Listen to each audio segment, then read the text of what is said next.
It started like most bizarre jobs with a fax. Not an email, not a text, a fax. Tony ripped it out of the van's dusty machine with a grunt that shook a nearby recycling bin. "Jesse," he said, "we got something weird." Jesse didn't answer at first. He was deep in his sacred pre-clean hair ritual. His arms moved like Tai Chi instructors possessed by hairdressers. One hand misted a fine rosemary lavender spray. The other gently brushed his perfect wave using a gold-plated detangler carved from the shin bone of an extinct fashion elk. He was surrounded by mirrors, a folding 3-panel vanity, 2 magnetic mini-mirrors stuck to the van doors, and a small one he called Lil Reflection that hovered beside him on a motorized gimbal. "Talk slow," Jesse said. "I'm entering follicular nirvana." Tony cleared his throat and read, "Emergency cleaning. Moldovia County Fairgrounds, mirror maze containment breach, bring gloves, and maybe a priest." Jesse froze. His pupils dilated slightly. He turned to the nearest mirror and whispered, "You hearin' this, Lil R?" Lil's Reflection nodded. Tony flexed. A moth 2 blocks away fell out of the air. They were ready. Arrival at the Moldovia Fairgrounds. The sky was the color of microwave lasagna.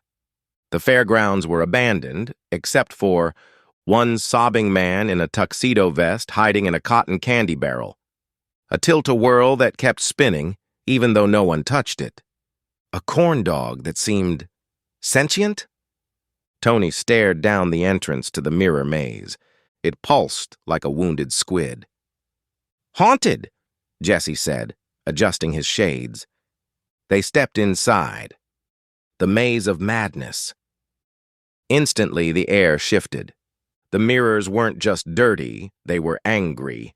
Each pane whispered insecurities like a judgmental ant at a family BBQ. Tony saw his reflection eating a sad salad. Jesse saw a version of himself using 2-in-1 shampoo. They both shuddered. Then came the mirror men, twisted doppelgangers with exaggerated flaws. One Jesse had flat hair and wore Crocs. One Tony had noodle arms and couldn't open a pickle jar. "No," Jesse whispered. "Not on my watch." Tony cracked his neck so hard, a nearby mirror shattered from fear. The brawl began.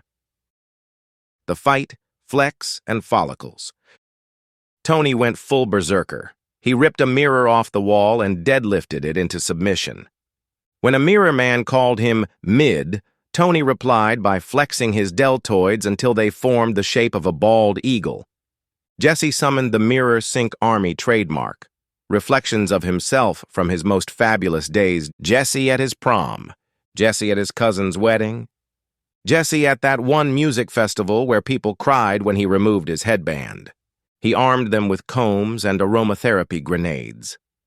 "Operation Frizzlock is a go," Jesse whispered. At one point, a giant disco ball with legs, nicknamed Mirror Daddy, dropped from the ceiling and tried to floss them into submission. Tony kicked it into orbit. Then Jesse pulled out his ultimate weapon, the velvet comb of legacy, a family heirloom passed down from his great-grand-uncle Vito Silky Hands Mendoza. He used it to unleash his secret attack, the spiral snap and shine trademark. The mirror maze screamed, and then silence. The final reflection room. In the heart of the maze stood a single enormous mirror, labeled in calligraphy, "The True You." It didn't show them. It showed their worst fears. Tony, an out-of-shape gym coach handing out dodgeballs to disrespectful teens. Jesse, balding, using a plastic comb, talking about how he used to be cool. They stared in silence. Tony's biceps deflated a little. Jesse saw a glint of silver near his temple. He touched the mirror. "I maintain because I must," Jesse said. "I lift so I don't drift," Tony growled. They high-fived in slow motion, then suplexed the mirror into the earth with a combo move known only as the muscle curl and curl muscle. Boom! The maze imploded in a puff of glitter, shame, and faint notes of lemon-scented regret. Back at the van, Tony did push-ups using the bumper as resistance. Jesse sat on the roof, letting the wind blow through his hair while misting it every 30 seconds with Glacial Essence trademark. The man from the cotton candy barrel approached, nervously. You saved the maze," he stammered. "Can I offer you a turkey leg?" Tony took it, sniffed it, ate it whole.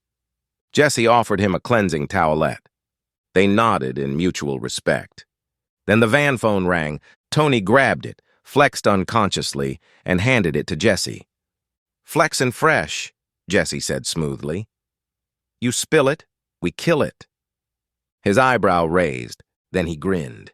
"Tony, there's a house made entirely of cursed fondue in Vermont." Tony cracked his knuckles. Jesse smoothed a rebellious strand of hair back into place, and as they got into the van, Jesse turned to the mirror, flashed a wink, and said, "Stay silky, baby.